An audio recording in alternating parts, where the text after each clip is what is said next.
this is Load Bearing Beams. This is the podcast where a married couple talks about some movies with each other. My name is Matt Stokes. And I'm Lacey Roth. Thank you for joining us on this podcast. Lacey, my wife. I don't remember. Do you like explaining the premise of a load bearing beam or not? I like correcting you when you don't do it as well as me. So I like you to kick it off, and then I jump in and go, but wait. Yeah. Well, so what we do is we think really hard back to when we were young people, and we're like, that was a movie I loved. Did you like it? And you're like, never saw it. And then I'm like, what? But when we sit down to watch it, maybe I'm a little fearful. Is this actually bad? What did I know when I was a little piece of shit? And then we watch and then we discuss. And the idea that it is a load-bearing beam is that there are some movies, at least the way we started this podcast, there are movies that very well could be bad. Sometimes definitely are, but they still mean so much to us in a nostalgic way or cerebral cortex way that, for me anyway, I can't have you not liking them because it means you're not liking a piece of me. They're a load-bearing beam, integral to the house. But also for me, and unique to only me, because I don't interview people, even if I do learn it's bad, I reset. Mm-hmm. I reset to it's good. And I don't know how long it takes me to do that, but I don't know, month or two? Yeah. So there's something, true. I'm malfunctioning. There's some sort of tripwire. Is there anything that you do like where it's like, if I did, when we were dating, when I went to your mom and asked if I could take you to a dance and she gave me permission. She gave you socks to hop in? Yes. If at that hop I had told you I don't like X, you would have been like, ooh, that's a deal breaker. Yeah, because I was really into ecstasy at the time. So ecstasy if you was your load-bearing don't like X, then I don't know how we're going to fuck. I see what you're saying, though. I think more could have been this isn't fair. I was a Bible-thumping Baptist when you met me, and now I'm atheist. So it's kind of flipped. So it's more about something you could say that you do like than something you don't. So I know. Okay. If you would have said that, well, you don't dance, and I accept that about most men, really. I don't know, half, 50-50. So when you said you don't dance, like, that's not shocking at all. But what I wouldn't have been able to accept is if you don't accept the lady in your life dancing, because I can't stop. So that would have been a deal breaker for me. But what would it look like for me to not accept that? Like, what does that mean? I don't know, for you to tell me some kind of story. You can't dance. Yeah, for you to not give me room at events where there is a DJ or some sort of music, or even just piped in music, who knows? If you gave me guff about, I did have one boyfriend like that. I probably gave you guff too. I was a dick. I probably made fun of you or... Oh, I don't care if you make fun of me. Or I was like, this music is stupid and you're dancing to it. Oh, for sure you did. Respect for art? You didn't do that. But sure, you hated the music, but you still gave me space, let me do my thing. Yeah. My thing is, it's a big thing. Yeah. You can't cage this tiger. On the Doughboys podcast, they had a question. They were answering a question. It's like, what would be a bigger thing to deal with in a relationship? Is it somebody who doesn't like the same movies or TV shows or whatever as you, or somebody who doesn't like the same food as you? I feel like food comes up more often. And that's what they all seem to say too, is like, well, food's something you're going to do more often together. So if somebody like really doesn't like a type of food that you like, that's a bigger issue. But it doesn't, like, you just eat the food by yourself. What does it matter? No. I mean, like, you're in an airport, like you've got time to go through one drive-through. I mean, like, if it were some kind of crazy scenario where literally everything I could stomach, you could not, that would be a huge problem. But that's never the case. But it's a problem then. But in life... Wait, but it comes up 3 times a day. And it comes up during stressful times. When you're sitting down to watch a movie, that's because you have leisure time. And there's more planning. I think of that as so stressful trying to come up with a movie. That's why we have this podcast, actually. I mean, if we could never enjoy the same thing ever, entertainment-wise... that's a weird, bizarro universe, but I guess that would mean something fundamentally different about our our sentimentalities. Is that what I'm trying to say? Our sense of humor. So yeah, in that way, food is just how did you react to it with your palate? It doesn't mean we can't get along and find the same things funny. That's what I'm saying. I'm going to have to agree. Yeah. And if it were largely like, no, we literally don't like any of the same thing, we'd just be like, well, we just eat different dinners every night, or we order from a different takeout place every night. But hey, we charmingly sit at the table together, and you eat Chinese food and I eat white bread. It would be more of an inconvenience to not ever be able to eat the same foods at the same time. But it would mean something fundamentally different about what we find interesting and funny and sad and not okay and okay if we didn't like the same kinds of entertainment. Although Music, movies. But we do have wildly different tastes. I mean, they converge in a lot of areas in movies and TV. But like, what could you like? You don't like Star Wars? You don't... wait. Yeah, that there's plenty of room for like a quarter of it that I don't like, but that there's overlap is where I think it's important. Yeah. So I'm going back to the like, is there anything that if Lacey didn't like would be a deal breaker for me? The Beatles. No, I mean, if you were like, Beatles suck, that'd be annoying, but I wouldn't be like, we're done.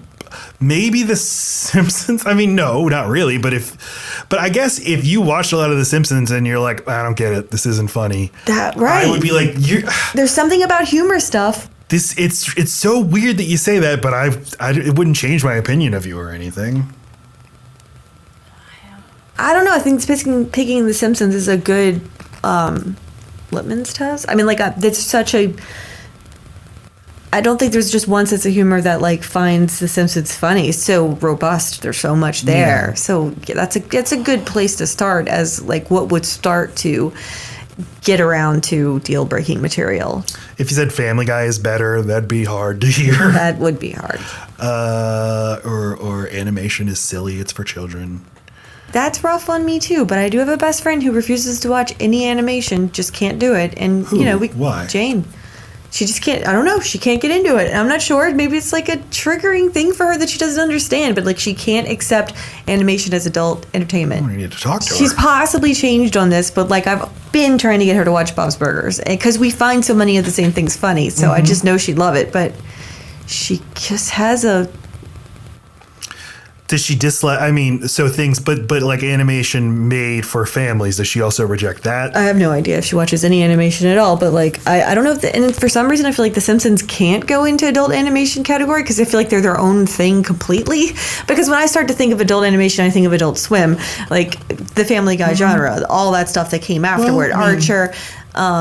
And Bob's Burgers, anything. It's everything post Simpsons. Bob's Burgers and Family Guy; those are both Fox shows airing in prime time. Just saying, I for some reason don't. Adult Swim is literally, and Comedy Central shows like literally have cursing and stuff. All right. I'm just saying, there's a. Simpsons did it decades before, so that to me just feels like its own thing for some reason, and I wonder if she puts it into that. She probably does. My friend Patrick was asking me if I think Homer Simpson is the greatest TV character of all time. And I was kind of like, well, so what do we mean by greatest? And he seems to be asking, do I think he's like the most iconic character in TV history? And I said, probably not. I mean, there's tons of... Tony Soprano comes to mind. Or Lucy or Archie Bunker, Ralph Cramden, but I did make the point to him, like, we're very biased toward The Simpsons because it came right for us. But like, does the generation after us care about The Simpsons? Maisie sure, does. Lots of people do, but do they care about it? Ava does. Like children do. They do, but I think it's more like that's one thing among lots of other things that we also care about. Whereas Simpsons is very singular for a certain generation, right? Because you have to wait for it. Whereas the next generation also cares a lot about SpongeBob and Rick and Morty and Bob's Burgers, or Homer Simpson is so funny, just like Stewie Griffin from Family Guy, hilarious. So I don't know. Yeah. Hey, what did you think of? I want you to explain, because I think it's when you explain this to me, it was like, boy, somebody you pointed out something that I also feel about this, and I'm talking about awards shows. And when you explained to me that you don't like awards shows, and I was like, what? I love to watch awards shows, but you explained why you didn't like it, and I realized that all these things you're talking about, I don't like those about them either. So the Oscars were this week. I watched them. You didn't. You refused to watch award shows, and why is that? I don't know how eloquently I put it last time, but basically I don't, that whole don't get to know your heroes thing. The actors themselves are always a letdown as people because they're just people. And I just don't love anyone getting up and making a speech. I especially don't like it when it's not an actor doing it because they really don't know what to do. I'm just watching everyone do the most awkward thing they've had to do all year and ramble and say things no one cares about. I mean, literally a list of thank yous. I can't think of anything I care less to hear. That the fact that they could trip on the way up, or that they'll make a weird face, or a wardrobe malfunction, or just that they're an ass. I don't want to hear or see real people doing something under immense pressure where they can only prove three things: that they're fine, that they're pompous, or that they're an idiot. Like, I don't feel like there's a high enough. You're not going to dazzle me so hardcore that I'm like, I like you more now as an actor. There's only, after all that production and makeup and shit that a movie does to make actors look good, you're not going to go in real life and outdo any of that. Mm-hmm. So there's only downside here. Well, buddy. I think the people on the internet who are in real time celebrating, loving these people do find a lot of gratification. Like, ooh, yes, Glenn Close, you're so funny, you're so awesome. Or but they're so removed. Daniel Kaluuya, look, his accent is so different from the movie roles he plays. Fine, but like the person, the kind of person that becomes an actor and then stays in that life and then has the money they do and notoriety they do, it fundamentally changes you. There's I'm not going to see a person and really relate to them. It's just going to take away whatever appeal it is to watch them in a movie when they play someone I can relate to. And I don't know, it's just, I have live perform. See, I'm only talking about the speeches and the walking and the things they're wearing. The live performances make me way more uncomfortable too. Why? I think everyone should get a redo. I don't want to fucking watch someone on their dry run. I mean, I know they rehearsed, but not with all those people there, not with all the cameras. But wait, how does this?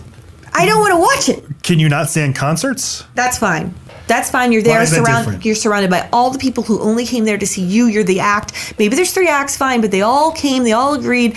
This is a concert. Concerts are messy. You can say bonehead things. You can play your songs. It'll be loud enough that I won't even notice the mistakes. But something so perfectly orchestrated as a solo performer, even at a piano in their ball gown, and it's just their vocals, and that whole audience is there to watch stuff about movies. They're not here for you.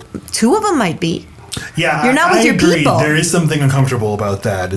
We're here to give out awards, but also play a song, and this is not a concert venue. I mean, this is not a concert, so it's something forced and weird and staged. It's the worst kind of okay, now I've wound you up, monkey dance. It's just you're one of those singing people, right? Why don't you do a little song for the people? It's just it seems almost belittling. It doesn't feel like a celebration of what they do. It feels like we're letting you do it. Mm-hmm. Sorry, this is for the movies, the bigger thing, not the Emmys, and it's not the Grammys, but we'll let you do a little dance and a little song.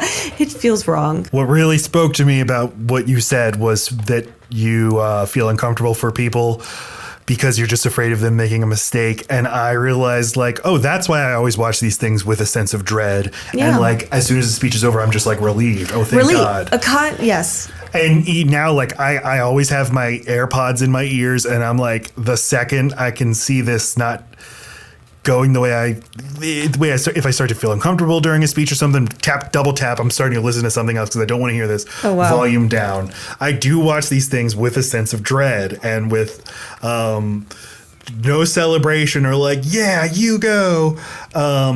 Just you got out of there. God, yes. Yes. And just I get the yips. That's where I think of something uncomfortable that makes me twitch. And I've been getting the yips thinking about Joaquin Phoenix all week. Ugh. I just feel embarrassed for people really easily. Me too. Which is, a bad way to live your life. And I just feel it makes embarrassed you for other people. An empathetic, easy to relate to, nice person who's tortured. I'm also judging them. Like, of course you are. Why are you doing that? Joaquin Phoenix makes this awkward joke where he's like, I'm supposed to talk about the craft of acting and how these all great Best Actor nominees did it, but I guess I don't know anything about that. And I couldn't, is he making a joke? About how awesome he is? Yes, he's either joking, but obviously I'm so awesome and celebrated that of course I know. Or am I saying, I'm so humble that I don't know anything? Well, no. Is he charmingly self-deprecating? Yeah, you can't be because then you're even a bigger asshole. You won Best Actor last year, right? So it's such bullshit to be like, honestly, I don't know anything about acting. Yeah, either way, it's disingenuous, or it's in both ways, it's just too much ego. Mm-hmm. Whatever it is. Yeah. If you're that humble that you're just a constant student, you could never really know the craft, but these men have figured it out, but I never will. I'm just a constant student. Even that is just too obnoxious to even fucking entertain. These people, they're movie actors. Movie actors are weird. You go in front of a camera and you do something, you learn your lines, and then do something over and over and over again. It's very different from being a live performer. Maybe that's it too. It's like these people aren't doing their actual job. We think that this is their job. They're not. But no, movie acting and TV acting is so different from being a live performer. 100%. Such a great point. They are not public speakers. And you think that they should be. Yep. They get up there and fail at the thing that they do, which is talk, but that's not what actors really do. It's talking, but that's not their kind of stuff talking. Is fine, but it's way more about the tone, their body language, what they're not doing. People will tell you all the time that it's what actors aren't doing that's almost always the most impactful thing they can do on stage. And they're doing it on a set with cameras, and they're playing not to an audience but to a camera, and they're reacting to their scene partners, and they have a director. It'd be great if there were a director there, like, okay, now don't slouch, Joaquin. Great. Now with inflection, you say. And by the way, we're going to do this over and over and over again, and then we're going to edit it together. Right. But the movies themselves, we watched Nomadland, that won Best Picture. What'd you think of that movie? It felt Oscar-y. Yeah, it kind of did. Like, you knew the whole time it was gonna end in a, this is over now. And I'm fine with that. What does that mean? It ended and you're like, this has the feeling of overness. Well, that it wasn't going to do any kind of and here's how this life ended up. It was just like, that part's over now. Like, here's just a slice of her life, and we don't get any kind of fast forward or. You wanted to fast forward to a happy ending where she's married to David Strathairn, helping him raise his grandbaby. I hate myself. No, that part didn't bother me. I guess I was like, oh man, we're gonna when the movies first started, I was like, I'm gonna learn about something I didn't even know existed, and I did. But maybe I thought I'd learn a little bit more. But maybe the point is that this is just, you get a hang of it like anything else, and then it's just this. That actually was my frustration with the movie too, is I kind of I'm lamely I want this to be more political, or I want this to be saying something more than what it's saying, but ultimately it's just this little tiny story about this one woman. But it's not. It's about a whole movement and a whole kind of way of living that I didn't know existed. So for that, I'm thankful to have learned about it. Okay, but it's not really trying to put that movement into a broader context. It nods to that, by saying the Great Recession happened. But why does it have to? It doesn't have to. But isn't it just enough for people who live that way to have been recognized in a movie for the first time ever? Yeah. It totally. Yes, that's my own bias. I'm I thought this was going to be a big indictment. Because, I really love big indictments against capitalism. Yeah, that's what I want to see in a movie. I want movies to give me exactly what I want. And you were just making fun of me for the exact same thing. Shut up. For wanting the fast forwarded. Hey. Yeah.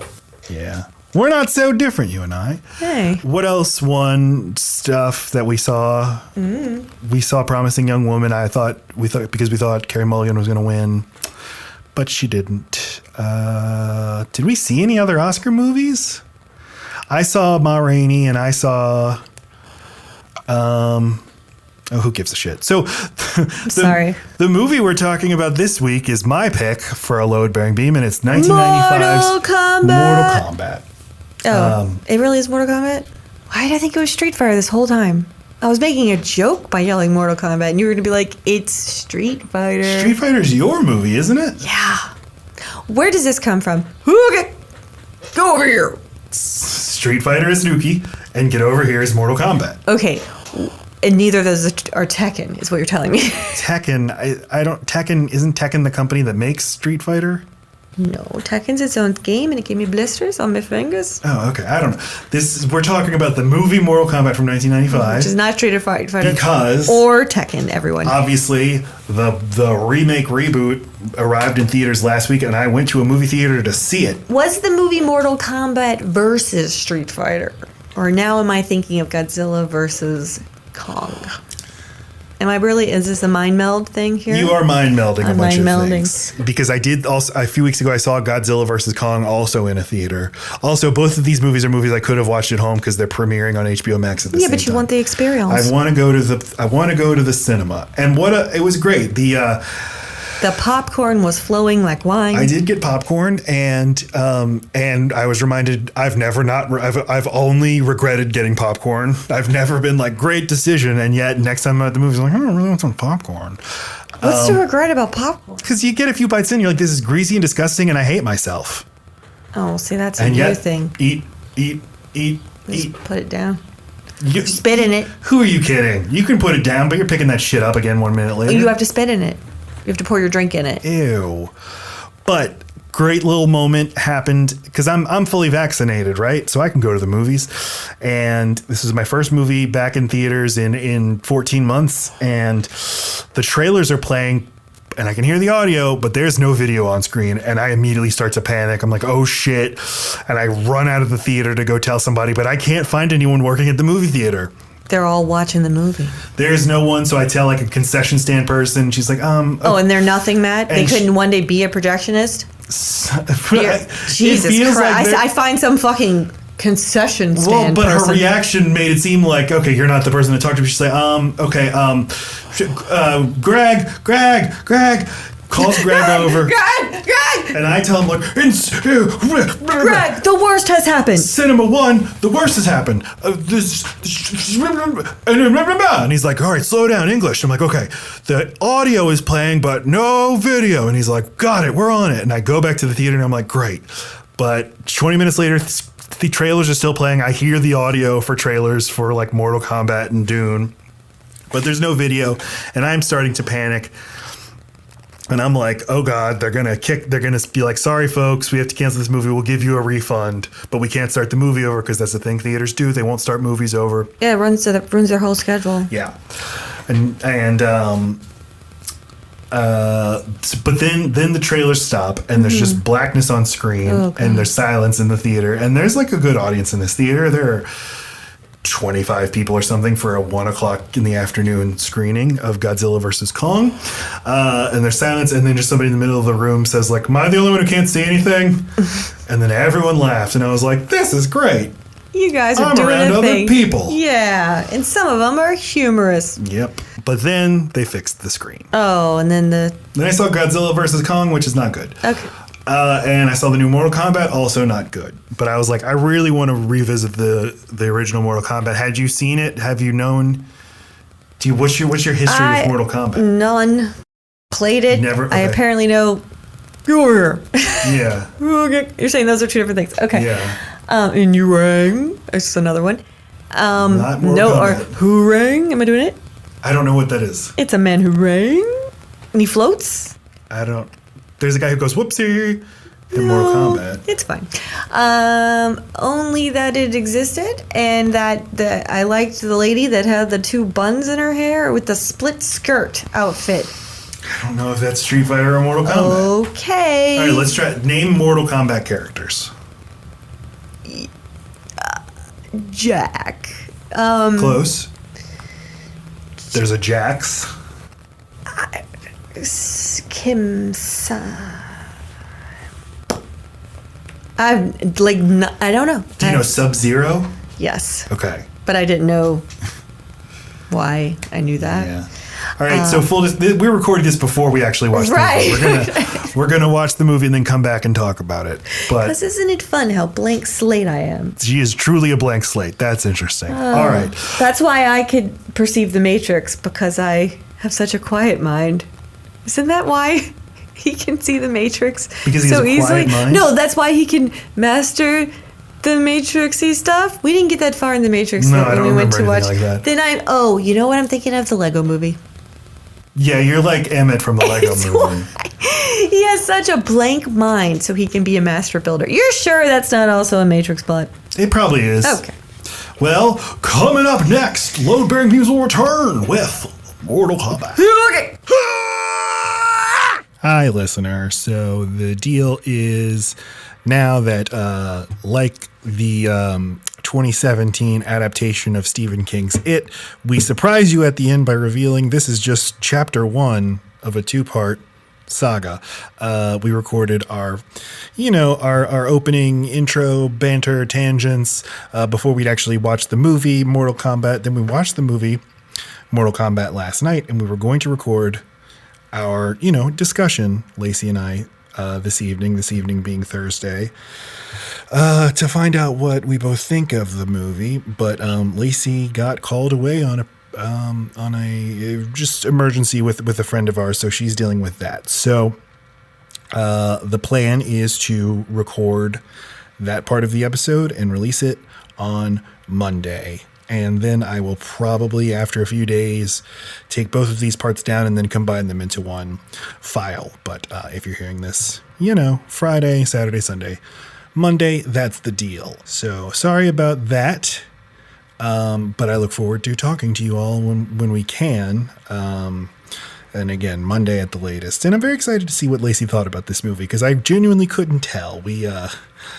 I was kind of delighted by the 1995 Mortal Kombat. It kind of has this great 90s B-movie energy that I really gravitate toward. And there's stuff that Lacey seemed to be very frustrated by, and at the end of the movie she said, well, that was a waste of time. But she thinks that about everything, and I can tell there's some stuff about the movie working on her. But I'm excited to see. And so we'll leave you with that cliffhanger. Take care, everybody. 3, 4.